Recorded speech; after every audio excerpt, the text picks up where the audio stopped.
I opened the window while no one was looking. Look how pretty the outside is. If only I could have more than this. You probably think I'm being silly, huh? All this hopeless resisting. It's better to dream of what I could have than try to make it a reality, right? Everyone in this family is nothing more than a tool. Something to be used and exploited. We're all expendable, including me. As long as you're useful, you get to stick around. Lose your value, and you're handed over to the doctor, experimented on, and given a fate worse than death. I've seen it happen again and again, and I've had enough. You're saying the knave did all that? I knew you wouldn't believe me. Everyone thinks she's a good person. They all think of her like a real mother. Mother? But she doesn't deserve that title. She's disgraced it and tarnished it. And if I had things my way, I'd never see her again. If only Perry were here, she'd understand. Perry. There's that name again. Also, Paimon's getting a strange feeling. It almost feels like she's not really here with us. Paimon can't tell if she's actually talking to us or if she's mistaken us for someone else. She looks so young. But it seems like she's been through a lot. It's getting windy. I should close the window.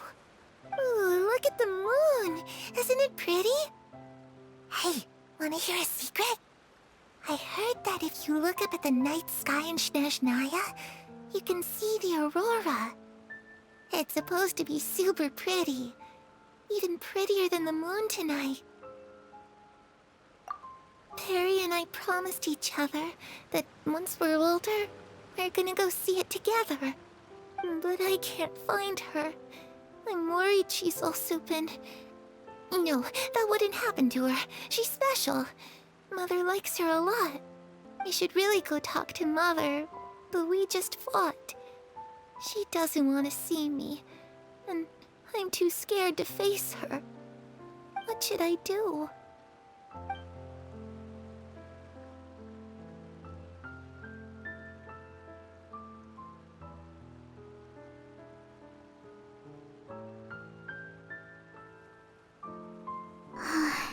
Paimon really doesn't understand what's going on with her. Well, let's head back. We've got an early morning tomorrow.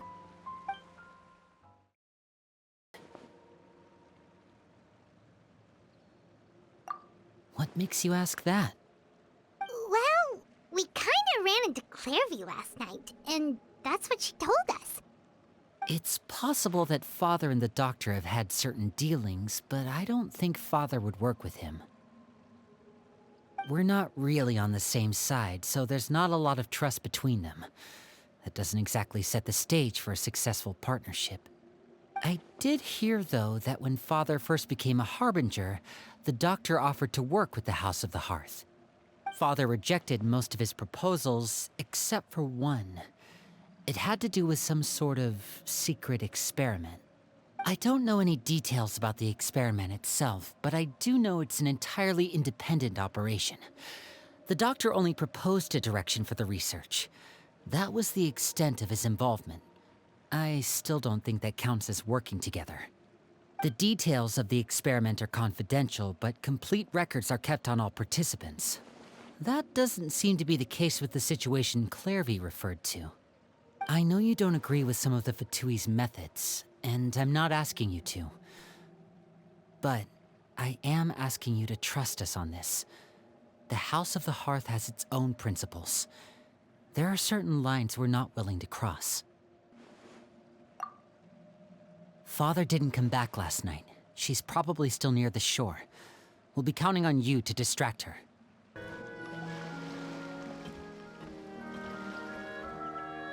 Ah, it's you two again.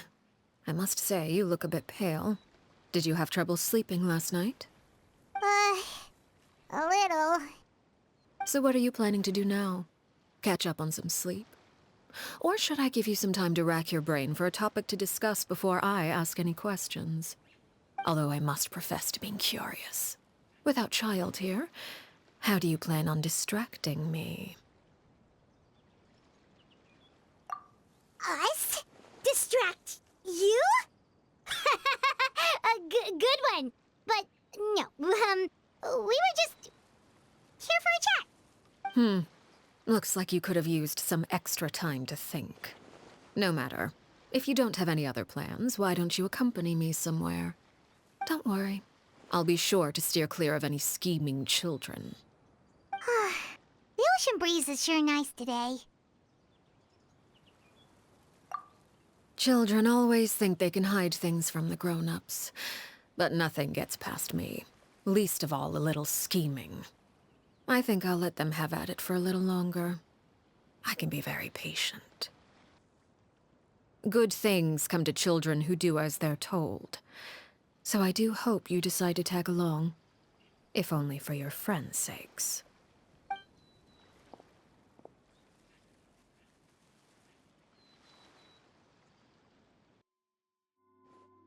Seeing as we still have some time before my meeting, we might as well enjoy some pleasant conversation while we wait. I'm glad to see you get along with my children. Being surrounded by good companions is necessary for a child's development. You're not planning on doing anything to them, are you? I assume you're referring to Lenny, Lynette, and Fremine. Although, there's that situation with Filial and Nentoy as well. It appears quite a few people have been acting out lately.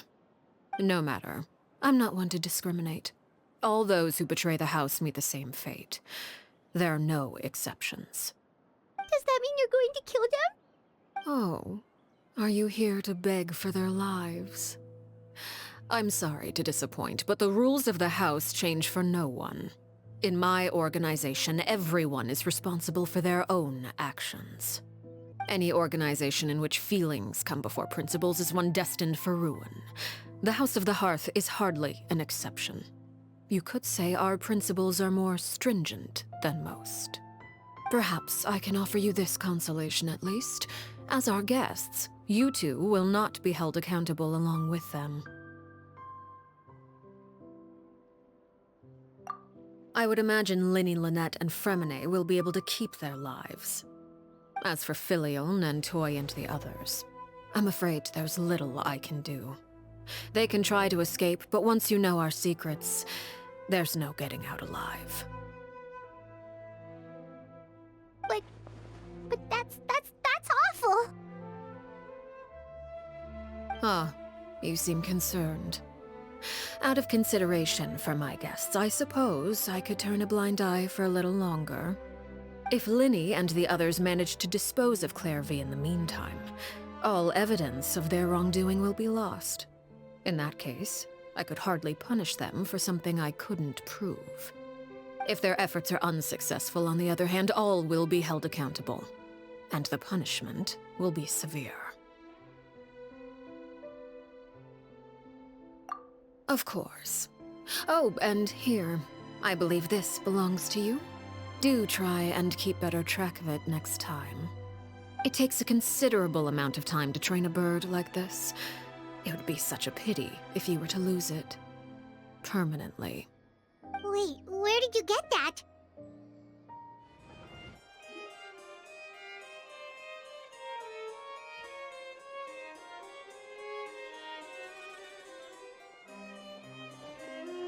It's been a while, Monsieur Neuvillette.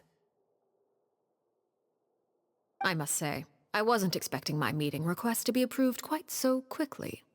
The Palais Mermonia operates with an efficiency worthy of admiration. It is only right that an esteemed diplomat such as yourself should be afforded the proper level of respect. I see you brought the Traveler and Paimon with you as well. If I may inquire as to the purpose of your visit. I'll be departing Fontaine shortly. There is, however, an outstanding matter that I would like to see resolved before I go. It requires a rather lengthy explanation, I'm afraid. So I took the liberty of explaining everything in this proposal. Please review it at your leisure, Monsieur Neuvillette.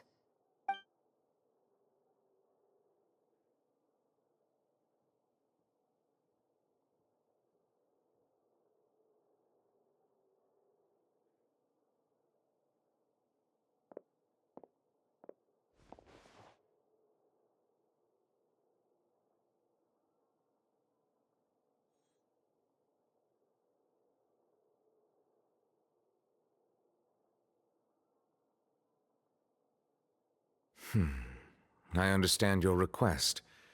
However, at the risk of causing offense, I must admit that I fail to see why you would wish for such a thing. I heard you have a certain fondness for water tasting, Monsieur Neuvillette, so allow me to use water as an analogy. A family is like a large body of water with countless rivers flowing in and out.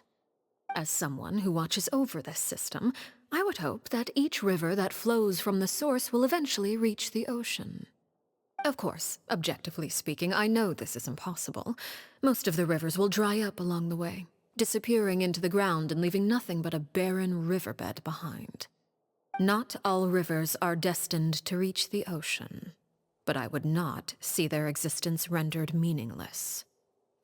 I believe the water that flows within them is simply meant for a different destination, like a field in need of irrigation. Or perhaps the glass of a certain water-tasting enthusiast. Your words paint an optimistic picture indeed.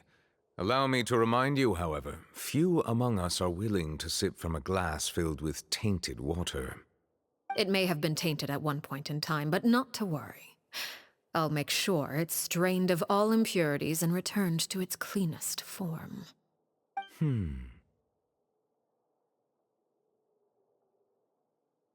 I seem to recall there being a transactional aspect to your proposal.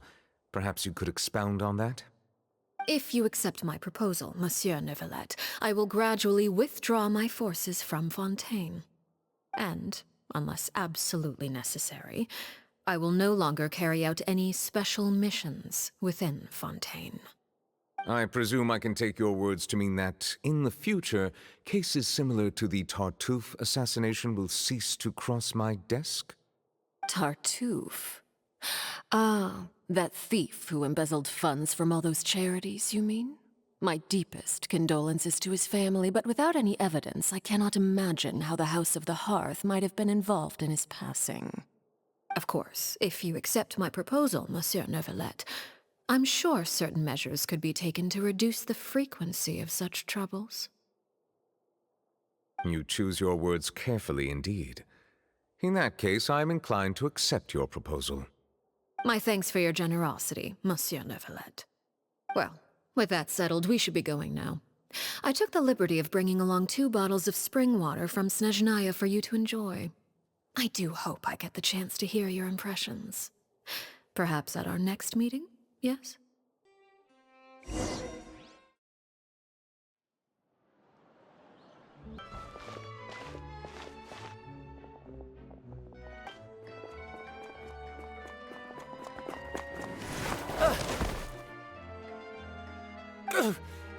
Oh, shoot. Are you all right? Oh, jeez. I'm so sorry. I was so focused on selling these papers, I wasn't looking where I was going.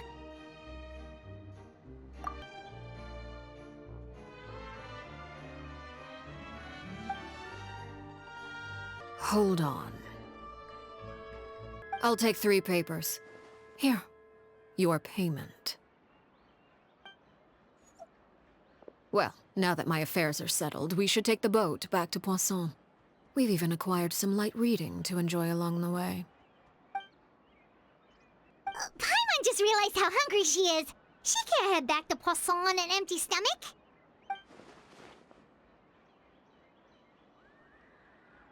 It appears you two are under the impression that delaying our return will somehow alter the situation in your favor. I'm sorry to ruin your fantasy, but your efforts are meaningless. That being said, I could be persuaded to give Linny some extra time. I just have one condition. If you agree to my request, I'll even answer some of your questions. You're quite curious about Clairvy, are you not? And my relationship to her. When the time comes, make the choice that you deem most appropriate in the situation, and lend your help to the House of the Hearth. Okay. Sounds normal enough. But what do you mean, when the time comes? When is that supposed to be? That is for you to decide. Then we have a deal. Follow me.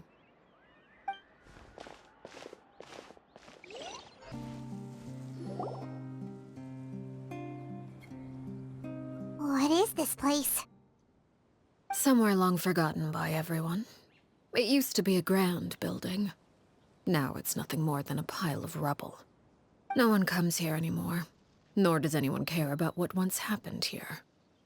Although, this place does have something to do with the story I'm about to tell you.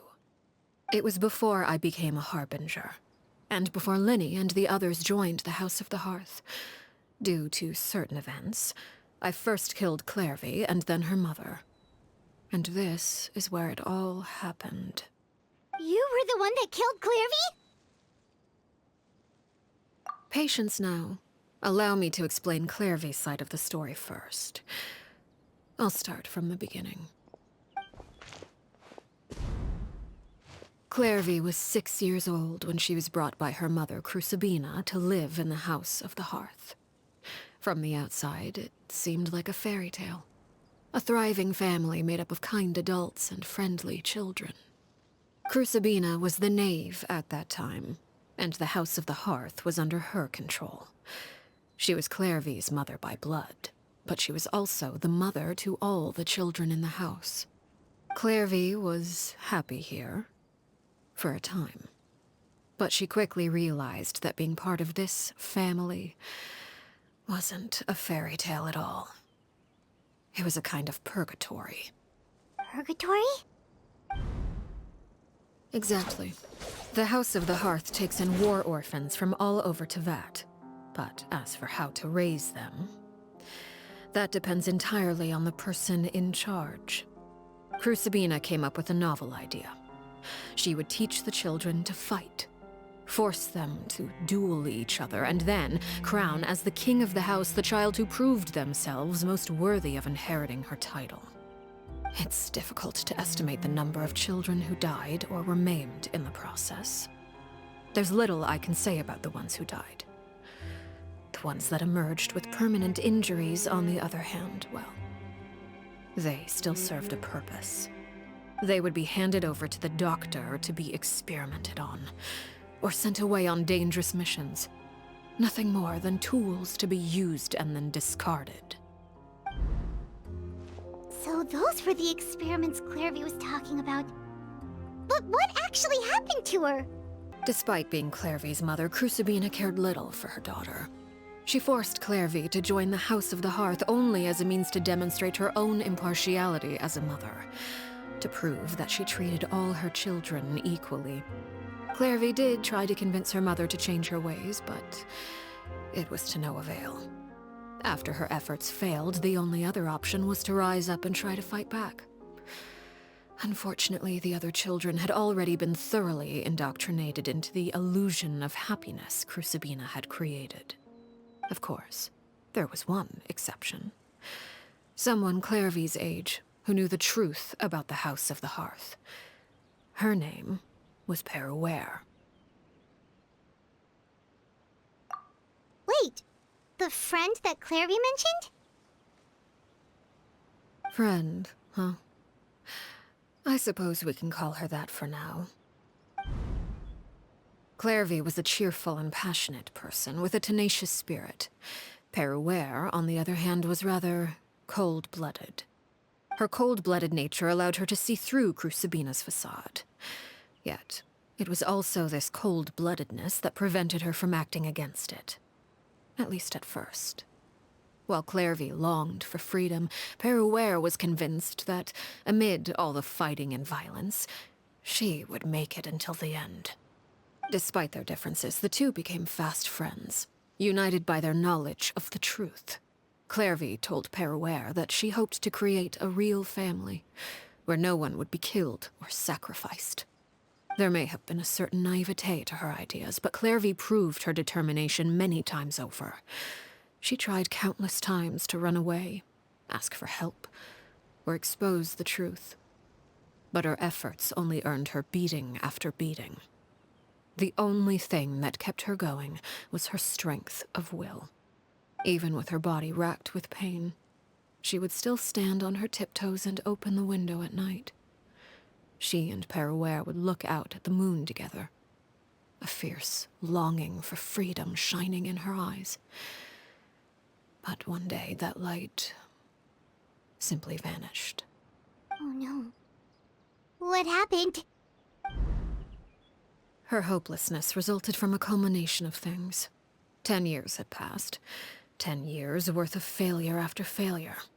She and Perouer weren't children anymore, but finding any chance to escape still seemed as hopeless as ever. It was during this time that Perouer suggested a new plan. If escaping was out of the question, why not take down the very person sitting on top of this throne of lies? Mother herself. Clairvy rejected that proposal. She claimed that, as a famous harbinger, Crucibina possessed an unimaginable amount of power. Trying to kill her would have an incredibly low chance of success. Clairvy never gave another reason, but Perouer could see it written all over her face. Clairvy still thought of Crucibina as her mother. Killing her own flesh and blood was a line she couldn't bring herself to cross. If she couldn't escape and fight back, then only one option remained. Precisely. Death was the only way that she felt she could be free. It happened during a duel. When she arrived at the dueling ring that day, her partner turned out to be none other than Perouer, the very person that had stood by her side all those years. It was a fierce battle. But ultimately, Clairvy decided to let Perouer end her life. From that moment on, Perouer's journey was one written in flames. When the rain finally came and washed it all away, there she stood, the sole victor in Mother's endless game of slaughter. A trail of corpses strewn across her path to success. It was the very result she had predicted 10 years prior. Even then, she believed she would make it until the end. She wasn't surprised by the fact that she emerged as Mother's undisputed heir. Rather, her success left her with an inexplicable sense of restlessness. She was unsettled, and there was only one thing that could quell that sensation. Perhaps you two would like to take a guess as to what it was? Correct. This is the place where Perouer killed her best friend. A mere year later, this is also the place where she fought tooth and nail to kill the mother they shared. The moment she acted, any conception of what was right or wrong ceased to matter. It's one of the principles of the house. Only those who survive get to write the rules. Perouer won the battle, and became a harbinger herself. After which Her Majesty, the Tsaritsa, bestowed upon her a new name. Arlekino. So the Perry Clairvy was talking about... It was you all along. You're Perouer. Arlekino is just a name you got later. I left that name behind long ago. I must say, hearing it now does bring back memories. After I defeated Crucibina, the moniker of Mother died with her. I chose to forego the title she called herself, and even chose to give up my own name. I rebuilt the House of the Hearth under a new identity. Not only as Arlekino, but as father. And that is where the story ends. Any more questions? I suppose you could call her an illusion born of flame. Her existence is like ashes to a fire. Something left over in the wake of blaze and ruin. You see, a certain power runs through my veins. It's not unlike a curse. My flames leave behind shadows of anything they consume. Of course, the chances of those shadows morphing into a sentient entity are exceedingly slim. Clairvy is a very special case. Clairvy died when she was 16 years old, but what emerged from the flames was her 6-year-old self. Her appearance wasn't the only thing affected. Most of her memories were lost to the blaze as well. Memory is a mysterious thing indeed. Losing a portion of your memories will alter your sense of self. Lose 10 years' worth, however, and it would be like living in the past. Like returning to a version of yourself that never grew up. Perhaps I should put it this way. Clairvy is someone trapped in time.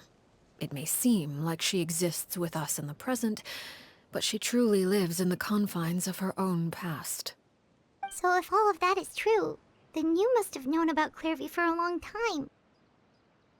Indeed. She's a rather volatile and unstable entity. Sometimes she would look after the children. She's even saved some of their lives. But other times, she would hide from me and become obsessed with revealing the truth about the house to anyone who will listen. Shadows don't have the capacity to learn or grow. Any new information they encounter is quickly forgotten over time. Your attempts to expose Clairvy to sunlight. They failed, yes. The reason is actually quite simple. In Clairvy's mind, the house is impossible to escape, and it is this very perception that traps her there. But no matter. All I have to do is kill her again, and all will be resolved. I don't anticipate so much as a single speck of ash will be left behind this time.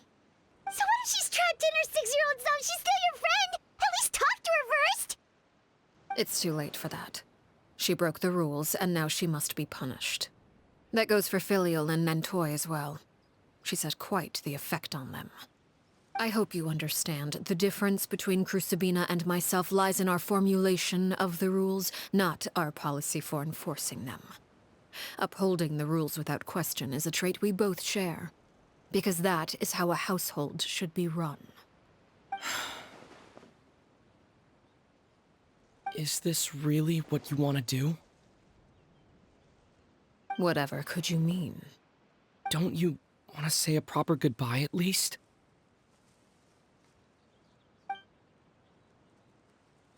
Whether as a killer or as a father, there are two things that must be avoided at all costs: anger and sorrow. Anger makes you impulsive. Sorrow causes you to waver.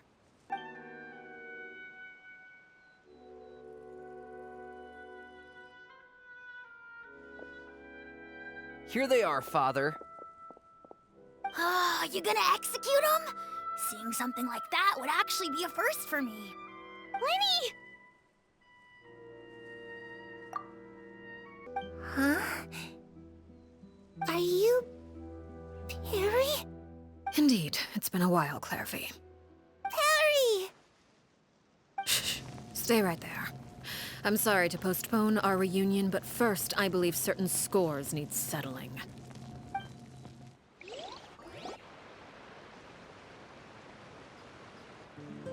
Father, let me explain. Out of my way. You chose to conceal a threat to the house, and for that, you must be punished. Overall, however, I suppose your wrongdoing is hardly the most egregious of the bunch, so I'll deal with your punishments later. As for right now, the more pressing concerns are the traitors among us. By traitors? Do you mean us? Father, let me explain. We didn't mean to... Fultz, why don't you share what you heard? Secret Midnight Meeting number 3. Participants: Filial, Nantoy, Sato, Toddy. Nantoy clearly said, "If only Father wasn't the one who took us in." Sato added, I'm sick of this life. I just want to live as a normal person. Filial was the worst of them all. She called us crazies and said a bunch of mean things about Father. I did not! You're lying! Fultz is trying to frame us. A single betrayal can cost dozens of us our lives. It's not like it's never happened before. That kind of thing is hard to forget. That's why the House of the Hearth cannot tolerate any form of betrayal. Ever since we came to Poisson, you've had 7 secret meetings. A lot of the things you talked about really crossed the line. You've been spying on us for half a month? Wait a second. Now that I think about it, the move to Poisson was just a way to make it easier to spy on us, wasn't it? Because we were all in one place. You've had this planned all along. Why? Why? That's enough, Filial. We made a mistake, and we should own up to it. We broke the rules, plain and simple. And now we have to face the consequences. We accept our punishment. Chaplot, according to the rules of the House of the Hearth, how should these traitors be punished?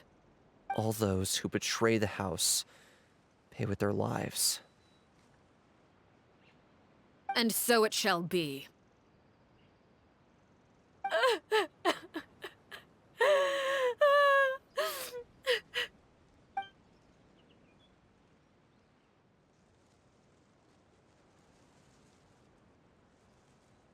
Please reconsider, Father. What Filial and the others did, does it really count as betrayal? We all come from broken families. From the very first day we joined the House of the Hearth, we wanted nothing more than to make it a real home.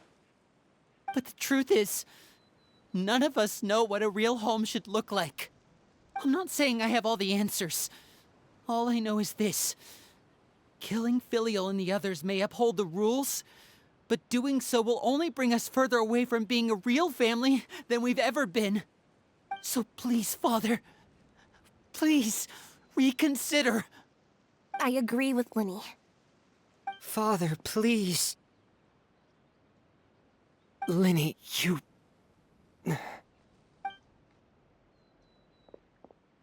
I also agree with Linny.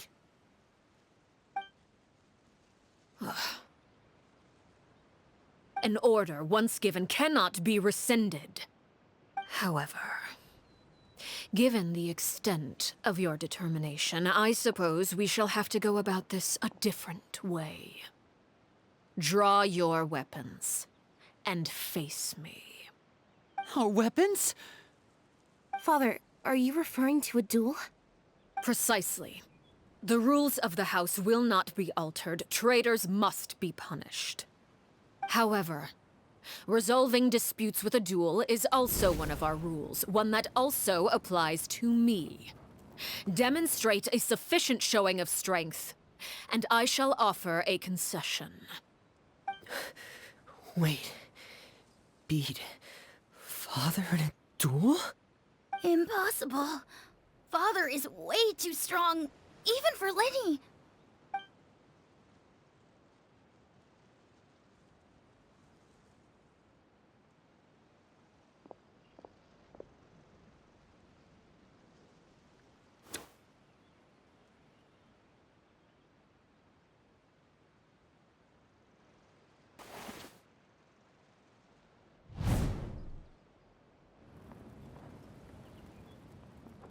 When guests are around, families are often on their best behavior.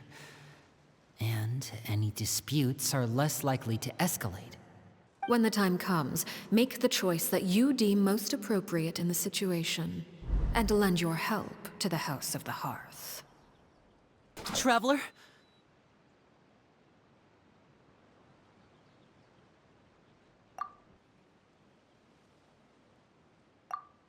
I'll allow it. We do have a ready-made dueling ring at our disposal, after all. All I would advise is this. Keep a firm grasp on your weapon, and give it your all.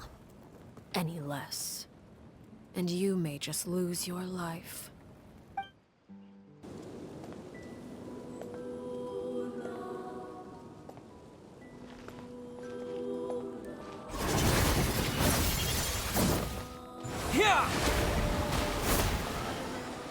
With these rising flames, of darkness, look out! Destruction shall rise. Have a taste of purgatory.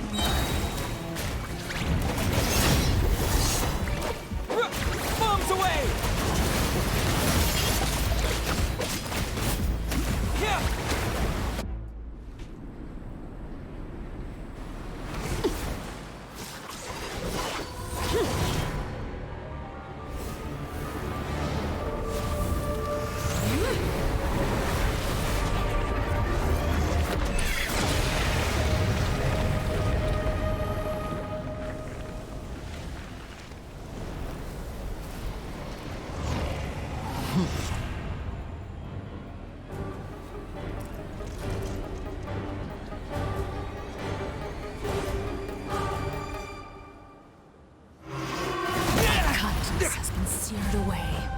My blade is all that remains.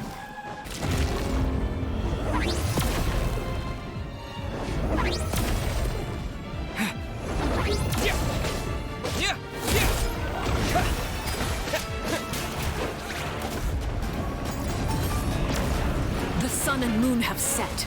Only ruin remains. You struggle in vain.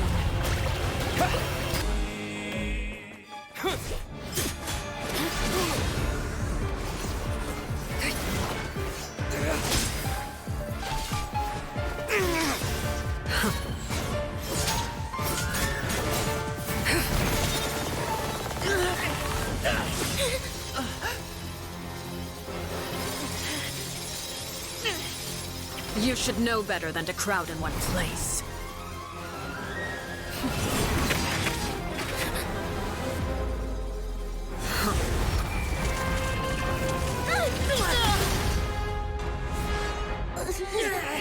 Oh, I know.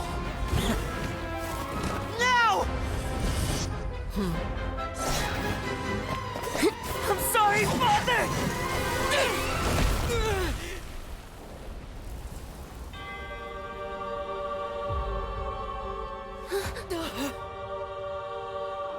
Sorry for what? This pitiful excuse for an attack.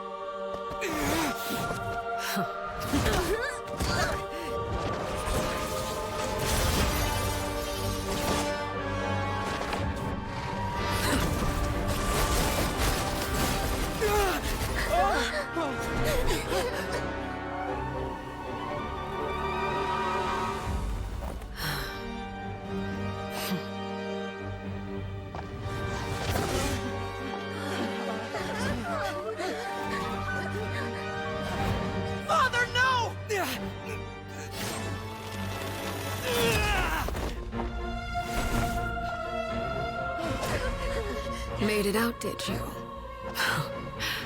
You're stronger than I expected.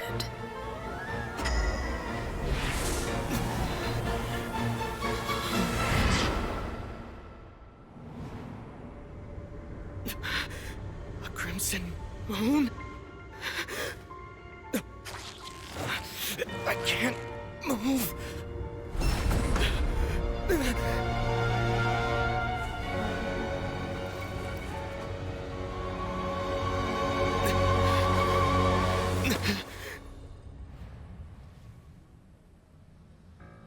Still, not strong enough to beat me.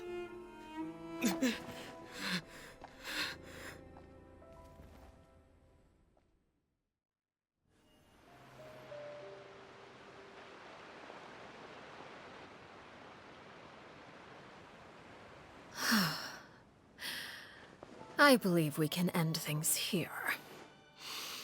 It's not often that we get to enjoy the company of guests, after all. We wouldn't want things to get too out of hand. Given that I am the victor of this duel, as agreed, the punishment stands. No! I never thought things would end like this. However, everyone involved in the duel demonstrated a remarkable level of strength and determination. In light of this, I'm prepared to change the method of execution. Elwar, the bottled flames I gave you for safekeeping.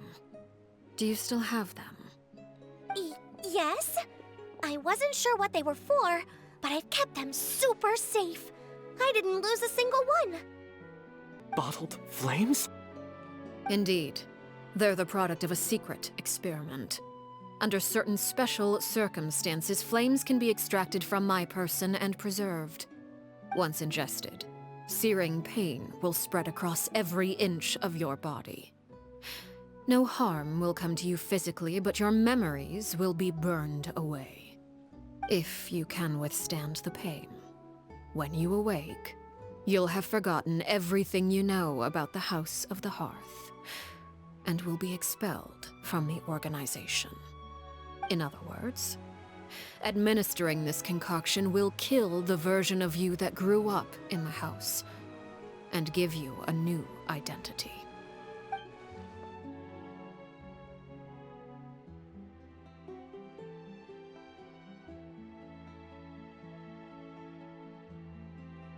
So, you're just letting us go, Father?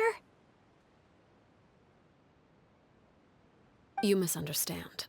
Memories are extremely important. Once consumed by flame, the version of you standing before me will die, and our secrets will die with you. So no, I don't intend to just let you go, because the person who survives will be nothing but a stranger. Even so, I won't have to live in fear anymore. I'm sorry, Father. I'm sorry I let you down. But I really... Don't cry, Filial. You haven't left the house yet, so there are still rules to be followed, yes. Remember what I taught you. Anger makes you impulsive, sorrow causes you to waver. Don't let yourself be controlled by your emotions. Of course. I'll remember. Dry your tears, and go pursue the life you really want. Yes, Father. Chaplot, Fultz, Elwar. Take them back to Poisson. And bring Linny and the others as well. I prepared 3 extra vials of bottled flames. As for whether to take them, the choice is yours. Goodbye, children. The next time we meet, I will no longer be your father. Thank you for all you've done for the house. I hope you have bright futures ahead of you.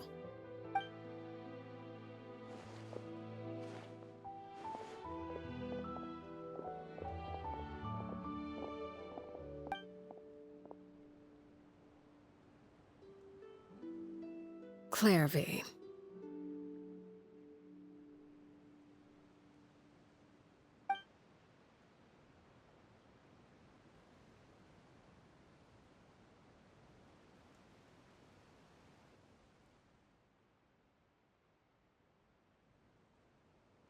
Can we talk now? I've been waiting for a super long time. You really are Perry, aren't you? I haven't seen you in so long. How come you're all grown up? Wait, did I somehow travel to the future on accident? Or am I dreaming? What a long dream. Neither. You died, Clairvy. That's what happened. Oh. Okay then. Huh? That's it? You accepted it just like that? Yep. If that's what Perry says happened, then I believe her. Perry wouldn't lie to me. Plus, I don't really need to know why I'm like this.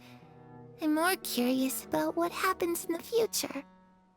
If you're a harbinger now, Perry, that means Mother is gone, isn't she? Can you tell me about it? I want to know what happened to her. And to me. You never stopped trying to defy fate. At first, no one believed you. You could only vent your frustrations to the moon. In fact, you often sought comfort in the night sky. You wanted to see the aurora, so one night we promised each other we would go to Snezhnaya to see it together. Later on, you tried to run away, but you were brought back each time. Mother spared your life, but it wasn't out of kindness. Instead, she decided to make an example of you by slowly torturing you over time. That way, the other children would know what happens to traitors. Still, you never gave up. Mother hoped that through ruthless duel after ruthless duel, she would be able to crown an ultimate victor among the children she raised. But you called on everyone to unite, to fight to a draw in order to reduce casualties. Your efforts may have only delayed the inevitable, but still. You gave them hope. You tried everything you could think of, but every attempt ended in failure. Still, you never turned your sword on Crucibina, and you never turned it on me. On that gloomy day, you told me, "For the last 16 years of my life, I've done everything I can to fight for freedom. But now, I realize that the only freedom I truly possess is the freedom to choose to die." I never imagined I would say something like that. I must have been feeling really worn down. But somehow, I still think I understand. According to Mother's plan, only one of us was going to make it until the end. And I always hoped that person would be you.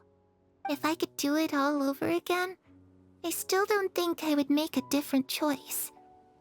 Even when I first met you, I knew you'd be able to do what I couldn't. Is that so? Even now, I'm not sure I truly understand what kind of freedom you were trying to pursue.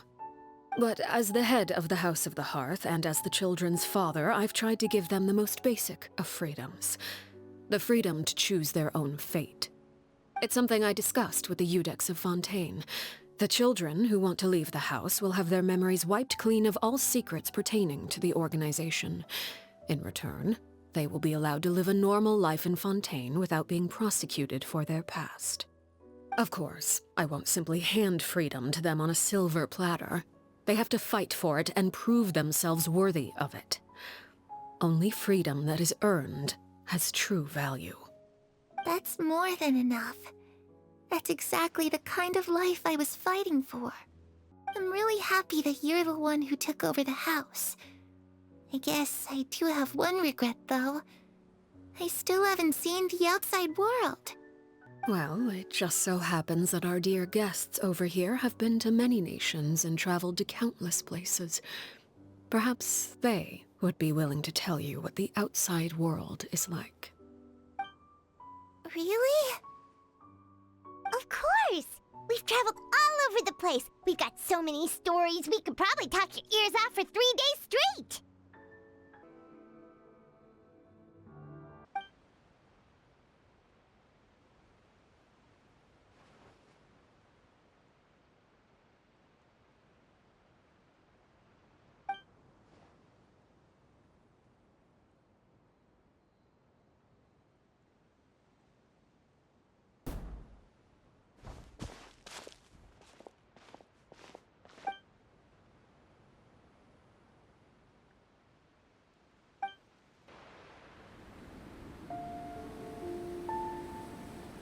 Clairvy, you've worked tirelessly from the shadows to overthrow the House of the Hearth. Now, by my authority as the Knave, I shall announce how this matter ends. You are hereby expelled from the House of the Hearth. You are no longer tied to this place, nor are you bound by its rules. You're saying that I can finally leave? I get to experience the outside world as well? Oh, I almost forgot. There's no getting older for me. Still, seeing who you grew up to be makes me really happy, Parallel. Take care of yourself. Goodbye. May we meet again someday.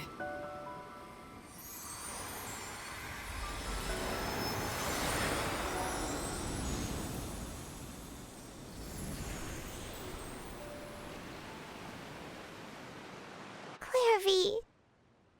She left so soon. Paimon didn't even get to finish her story. I also have certain sentiments left unsaid. I wanted to tell her that the aurora I saw in Snezhnaya was just as beautiful as the ones in the pictures. But a shadow's memories reset at dawn. Had we delayed any longer, we wouldn't have had the time to say goodbye. Whatever regrets may linger, let them be lost to the coming of a new day.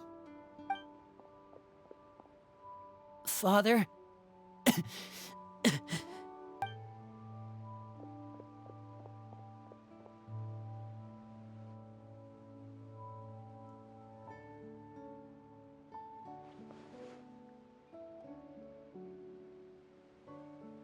Father, the bottled flames have been administered.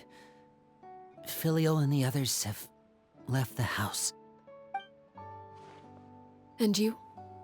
What have you decided? Thank you for giving us that choice, Father. But we never wanted to leave the house. It's the only home we've ever known.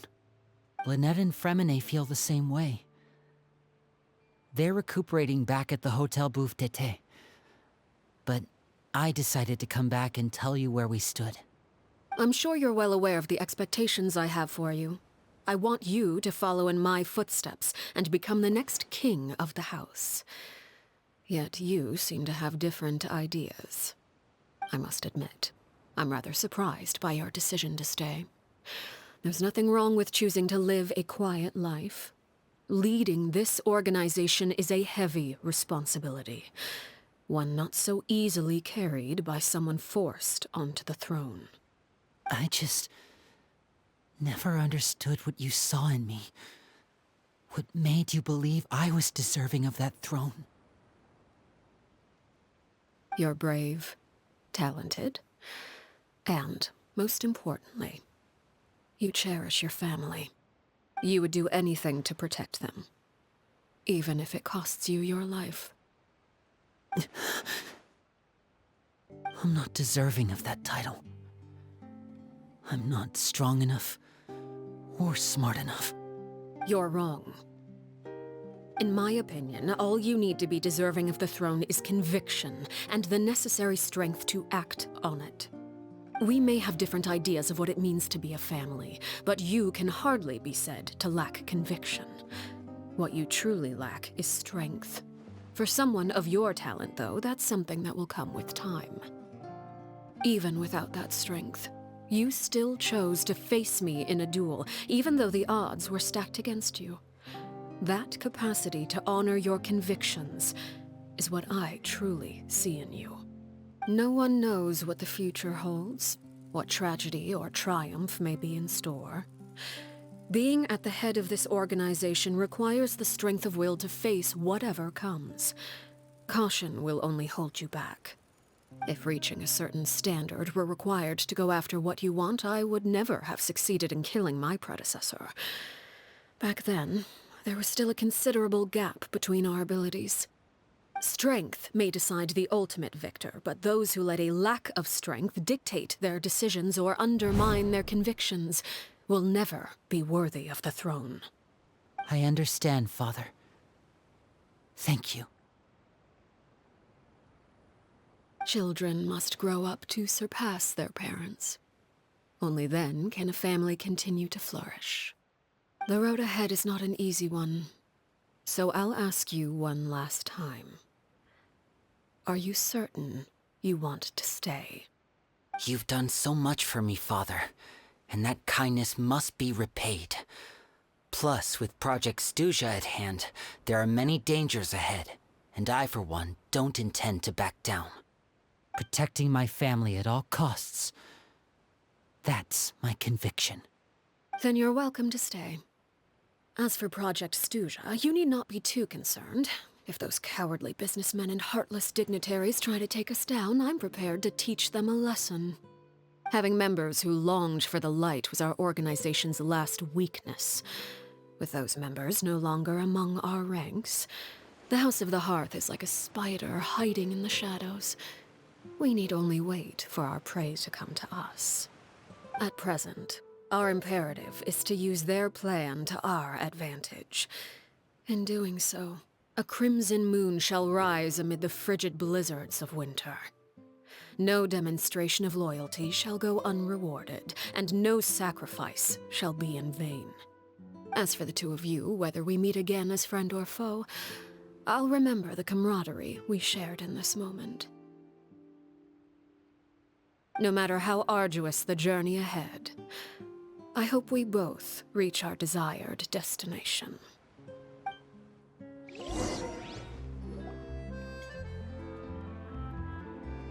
Father came to check up on us 2 days ago and told us about what happened with Crusabina and Clairvy.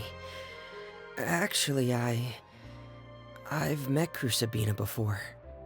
Wait, what? You've met the former knave? Crusabina died a year after Clairvy. It was during the year between their deaths that I joined the House of the Hearth. Crusabina had an extremely cruel and radical way of doing things. While she was alive, the atmosphere in the house was suffocating.